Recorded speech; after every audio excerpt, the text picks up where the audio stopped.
Y hoy quiero predicar esta palabra, la he titulado Él es la fuente. ¿Quién es la fuente?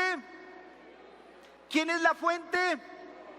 Aleluya. Y vamos a 1 Corintios, capítulo 2, versículos 12 al 14. 1 Corintios, capítulo 2, versículos 12 al 14. Lo voy a leer en la Reina Valera 1960. Dice así: y nosotros no hemos recibido el espíritu del mundo, sino el espíritu que proviene de Dios, para que sepamos lo que Dios nos ha concedido, lo cual también hablamos, no con palabras enseñadas por sabiduría humana, sino con las que enseña el Espíritu, acomodando lo espiritual a lo espiritual. Tremenda revelación de Dios al apóstol Pablo, que se manifestó en él, se manifestó en Pedro, y creo que en cada uno de aquellos que han abierto su boca para dar una palabra de parte de Dios. En el capítulo 11 de Génesis encontramos una de las historias más conocidas de la palabra de Dios. Dios utiliza el idioma o los idiomas para traer confusión y para traer división.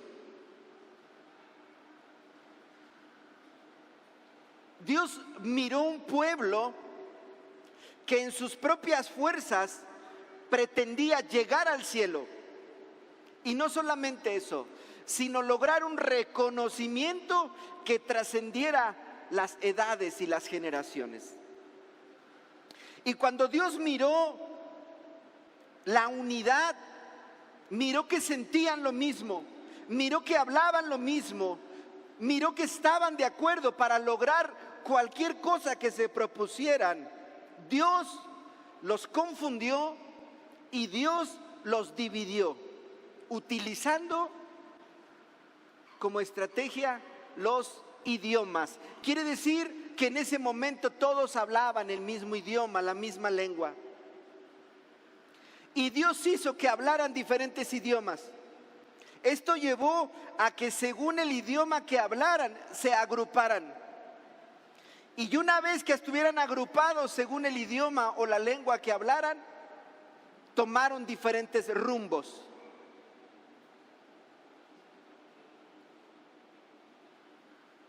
Y quiero decirles que tenemos un llamado de Dios como iglesia a la unidad. Hoy aquí creo que todos los que estamos reunidos hablamos el idioma español.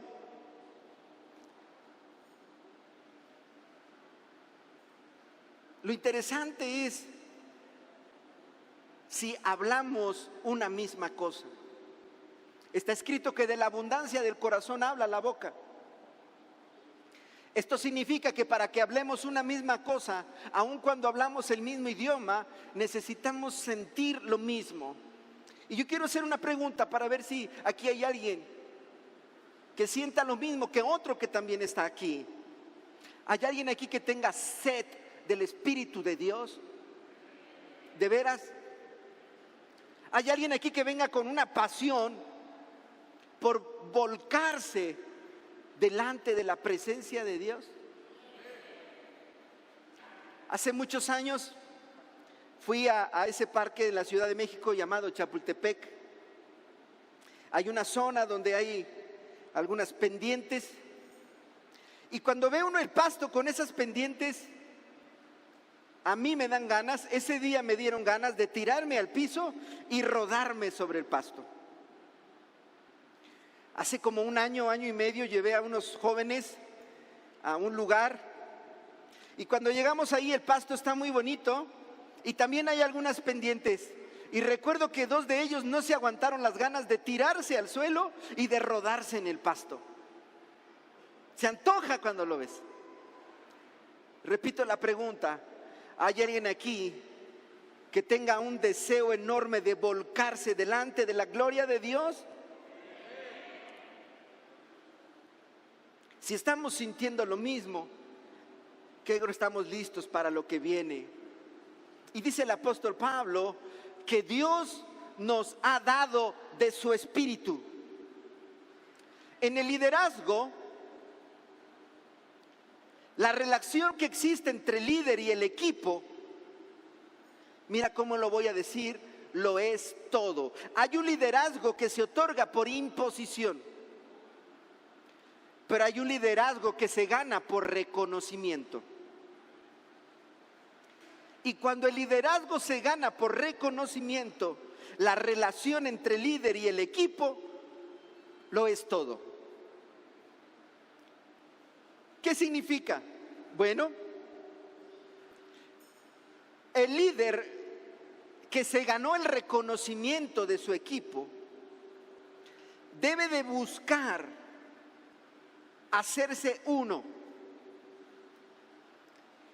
Debe de buscar que cada día sean más las cosas que son comunes a ellos. En lo natural, esto es complicado. Hay una frase que quizás ustedes han escuchado que dice: cada cabeza es un mundo. Cada quien tiene sus propios intereses. Cada quien tiene sus propios anhelos. Y ahí se originó la palabra cosmovisión, para decir que cada quien tiene una visión de las cosas diferente a la del otro. Lo cual indicaría que tener el equipo ideal prácticamente es imposible en el liderazgo. Aunque hablen el mismo idioma, no sienten lo mismo. Aunque hablen el mismo idioma, en su cabeza, en su corazón no está lo mismo. Entonces, escuchen lo que voy a decir. Yo creo que en lo natural es imposible. La gente se mueve de un equipo a otro por intereses.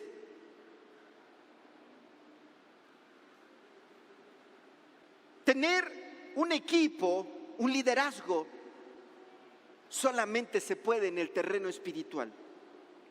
Y aquí hay hombres, miren, yo quiero retar, si aquí hay alguien que sea supervisor de área, si aquí hay alguien que tenga un equipo de gente bajo su autoridad, administrativa o en el área de producción, si el Espíritu de Dios está en ti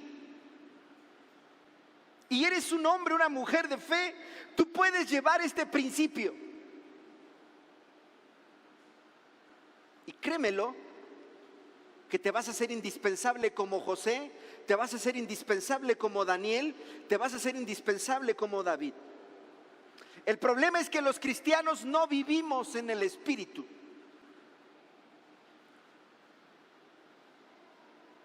Si hemos aprendido que la fuerza para alcanzar las metas, para alcanzar los objetivos, es andar en el Espíritu, ¿cómo puedo romper yo con un principio natural? Escúchame bien, quizás suena exagerado, pero que nadie ha logrado. Más que aquellos que se reunieron en Babel.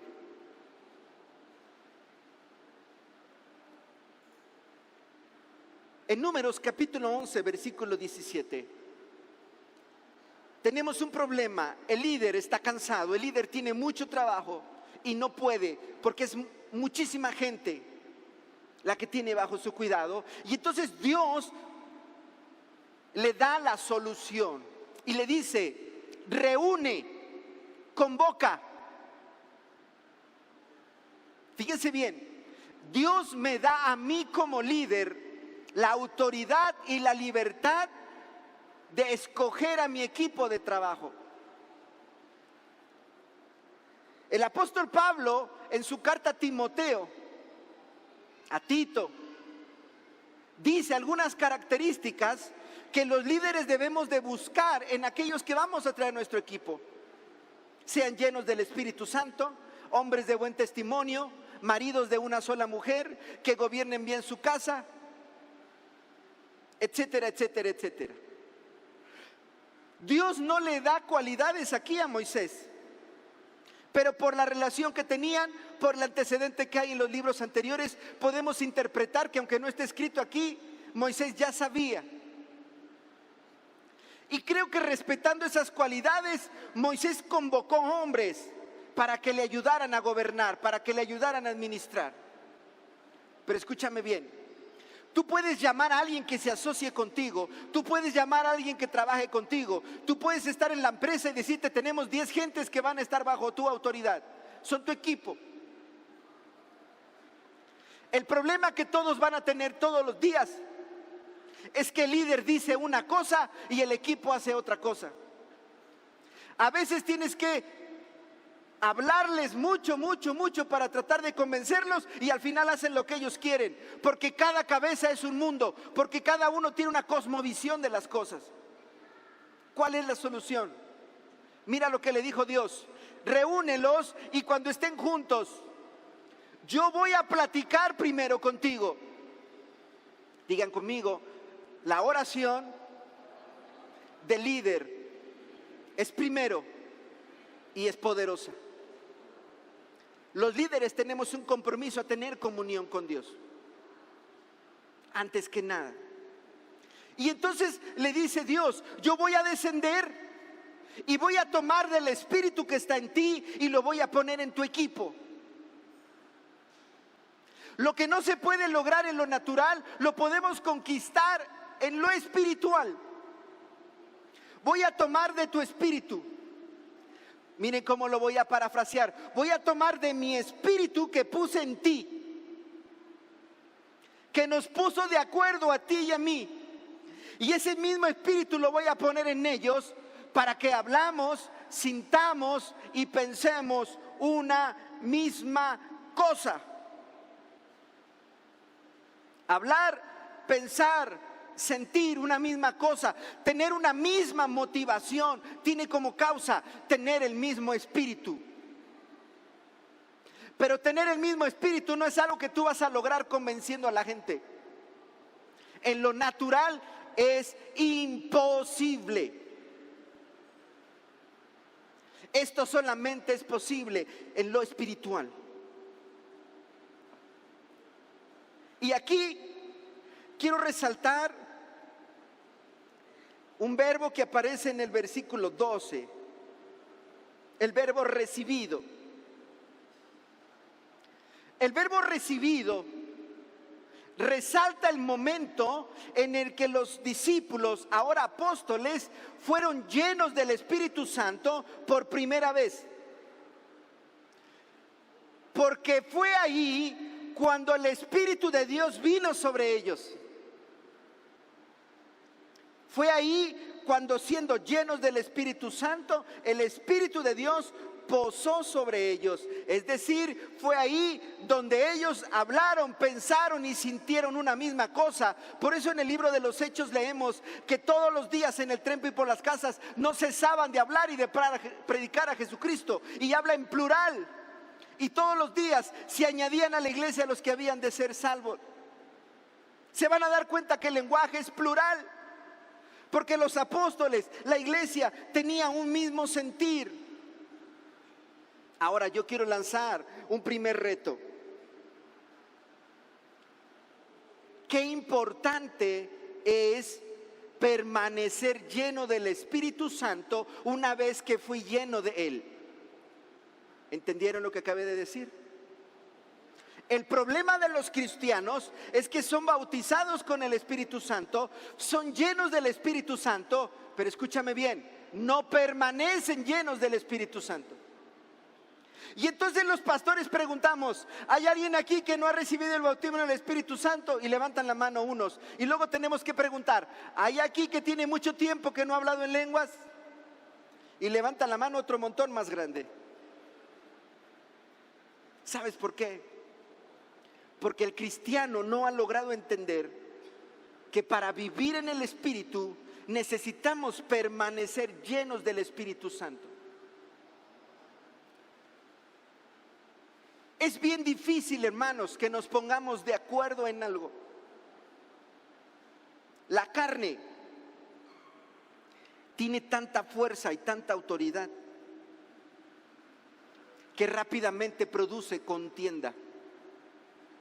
Solamente estando llenos del Espíritu de Dios, vamos a hablar, vamos a pensar, vamos a sentir una misma cosa y vamos a tener una misma necesidad. ¿Para qué Dios nos dio de su Espíritu?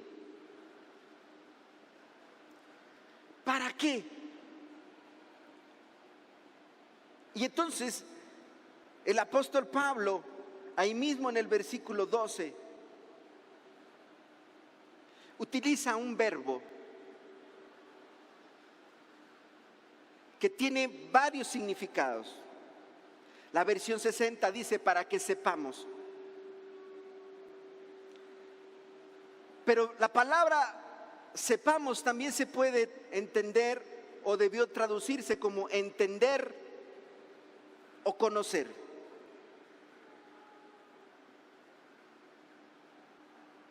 Y aquí nos vamos a dar cuenta que el primer verbo, saber, se refiere al conocimiento, le voy a llamar así, innato, el conocimiento que hemos adquirido.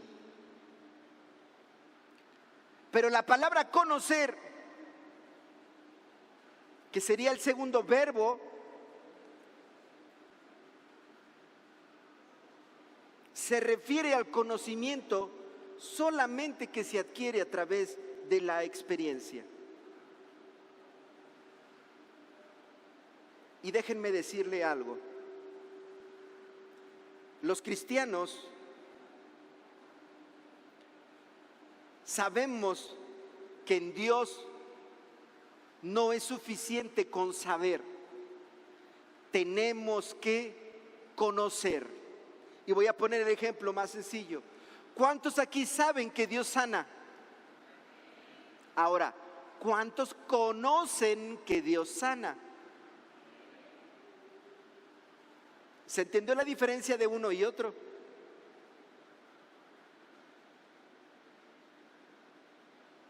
Job dijo, de oídas te había oído. Yo sabía que tú sanas.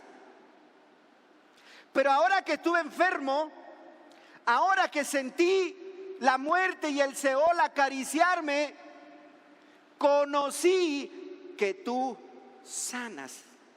Ahora no solamente sé que sanas, ahora también conozco que sanas.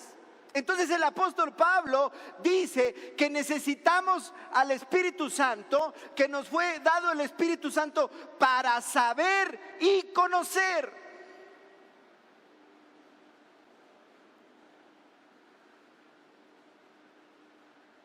Él nos concedió el Espíritu Santo, Él nos dio el Espíritu Santo, Él nos confió el Espíritu Santo para saber y para conocer lo que Él nos ha dado, para saber y conocer lo que Él nos ha confiado.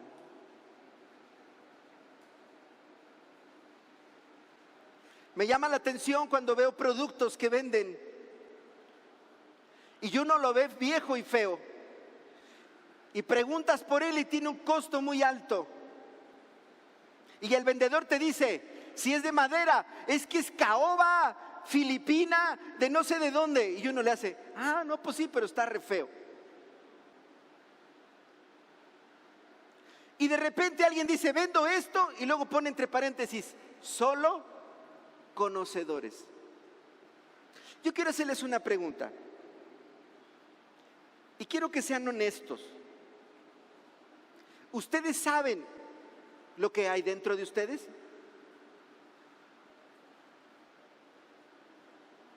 Voy a cambiar la pregunta.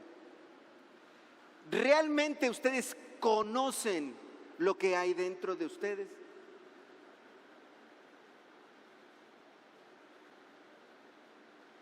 Sin que ustedes me respondan, yo voy a responder y la respuesta es no.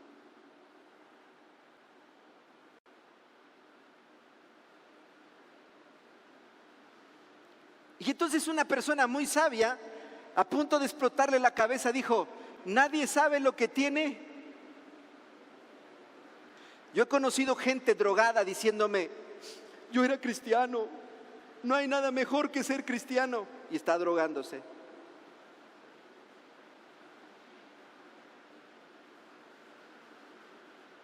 Iglesia, ¿sabes lo que hay dentro de ti? Jesús ascendió al cielo para que el Consolador fuera enviado a la tierra. Cuando tú eres bautizado con el Espíritu Santo, cuando tú eres lleno del Espíritu Santo, dice el apóstol Pablo, versículo 12, Dios te ha dado, lo voy a parafrasear así ahora, de su misma esencia. Dios ha puesto en ti de su Espíritu. ¿Para qué? Para enseñarte todas las cosas y recordarte la palabra de Dios. ¿Para qué ha puesto Dios en ti de su esencia? Para guiarte a toda verdad, haciéndote saber las cosas que han de venir. Y el apóstol Pablo habla una profundidad aquí. Para que yo conozca lo que Dios me ha confiado. Para que yo valore lo que Dios ha puesto en mis manos. Y es ahí donde yo debo de sentir lo mismo que Él. Yo debo actuar de la misma manera que Él. Dice el apóstol Juan que el Espíritu Santo vino a hablar lo que el Padre le decía. El Espíritu Santo vino a darnos a conocer los secretos del Padre. Y dice que el Espíritu Santo no diría nada por su propia cuenta, sino que todo lo que diría sería lo que el Padre le diría que nos dijera. En otras palabras, oír la voz del Espíritu Santo, tener una revelación del Espíritu Santo, es oír la voz del Padre y el Padre mismo dándote a conocer sus secretos. Pero el reto es que ahora te corresponde a ti y a mí hablar por el Espíritu las cosas del Espíritu. Y viene la frase para el Face. Debemos aprender a expresar las verdades espirituales en términos espirituales.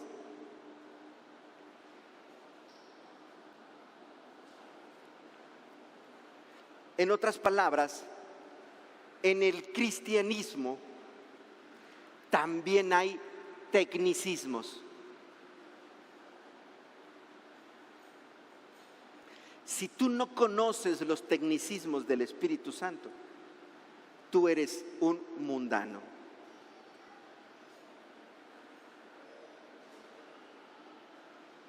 Porque Dios no puso en ti el mismo espíritu que está en el mundo.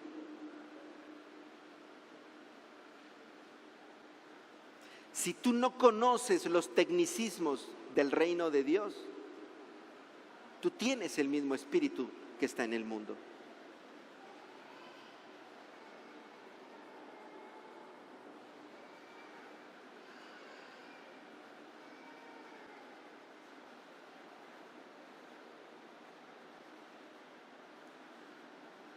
Yo quiero que reflexiones en esto. ¿Entiendes el lenguaje del reino de Dios? Porque los hijos de Dios expresamos verdades espirituales en términos espirituales. Quiero invitarlos a ponerse en pie.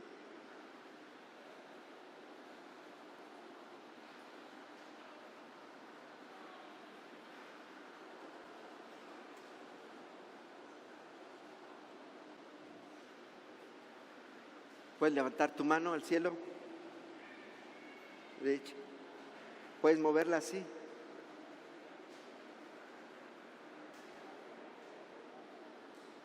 Muy bien, vamos a bajarla.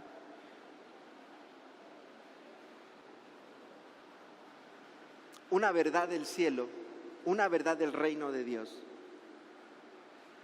es que yo estoy dispuesto a rendir mi vida delante de Dios.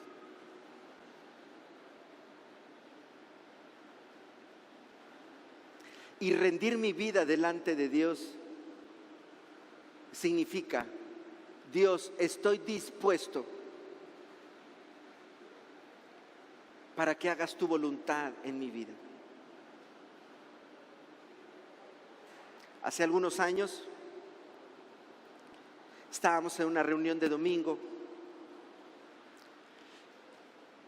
y Dios empezó a dar palabra profética por alguien. Y en eso dice el Señor así: es tiempo de levantar pendón.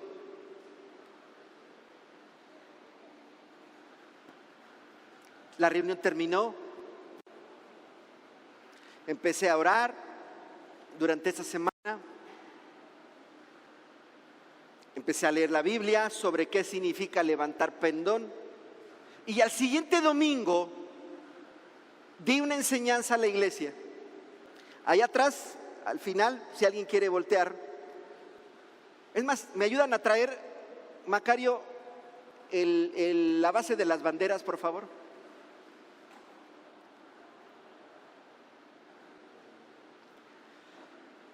Empecé a predicar ese domingo siguiente y les dije: hermanos, el Espíritu Santo nos habló y nos dijo: es tiempo de levantar pendón. Nosotros expresamos verdades espirituales en términos, pero como estaba predicando a mundanos tenía que aclarárselos. ¿Quién entendió lo que acabó de decir el Espíritu Santo? Cada vez que Dios daba una victoria al pueblo de Israel,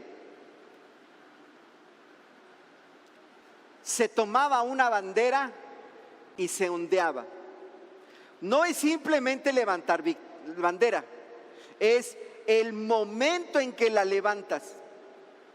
Y en ese entonces mandamos a hacer esta base. Y 1, 2, 3, 4, 5, 6, 7, 8, 9, 10, 11, 12.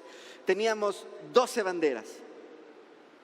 Y a partir de ese domingo en nuestros cultos, esas 12 banderas ondeaban nuestras reuniones a la hora de la alabanza y de la adoración.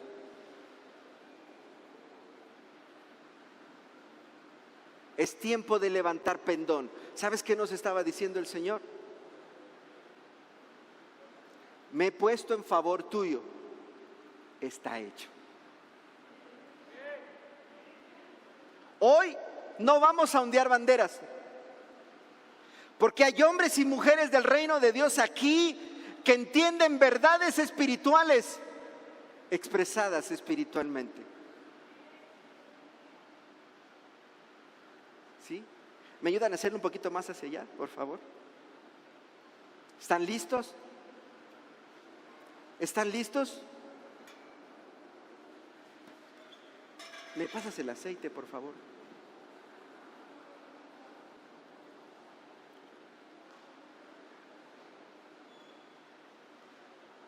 Una de las verdades del reino de Dios es el aceite de oliva. El aceite de oliva representa al Espíritu Santo. En la Biblia vamos a encontrar los siguientes usos.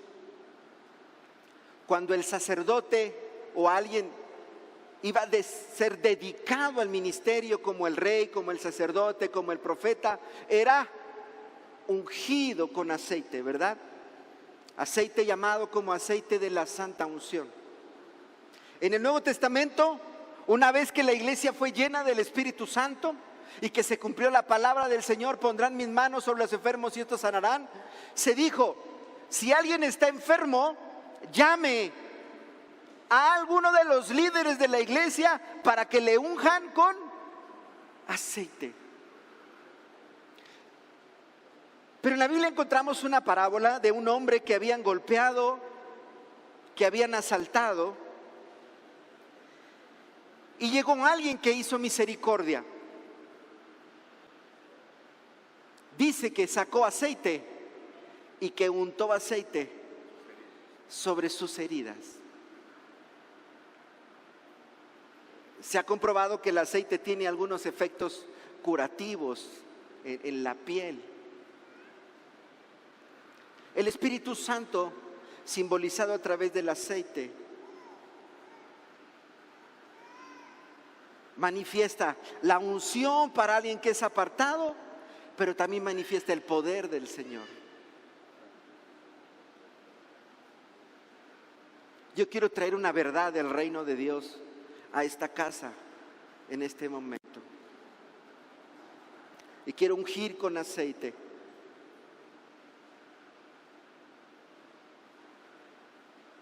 Aquellos que en esta semana estuvieron ayunando, estuvieron orando, pero que hubo un rema de Dios especial, donde Dios los inquietó a reconocer que siervos inútiles, bueno, doblemente inútiles somos, porque no hemos hecho ni lo que nos tocaba hacer. Digo, inútil uno es el que hizo lo que tenía que hacer. Inútil dos, el que no ha hecho lo que le tocaba hacer. Yo no sé quién ayunó en esta semana, yo no sé quién oró, pero sí sé que hubo unos que el Espíritu Santo los inquietó y les dijo: levántate, levántate. Es tiempo de que comiences a cumplir con tu ministerio. Y yo quisiera invitarlos, aquellos que el Espíritu Santo, que Dios inquietó, así que vengan al altar y me permitas ungirte con aceite en este momento. En otras palabras, quiero ungir en primer lugar a aquellos que el Señor está apartando. Aquellos que el Señor está apartando y les está diciendo: es el tiempo de hacer lo que tienes que hacer. Amén.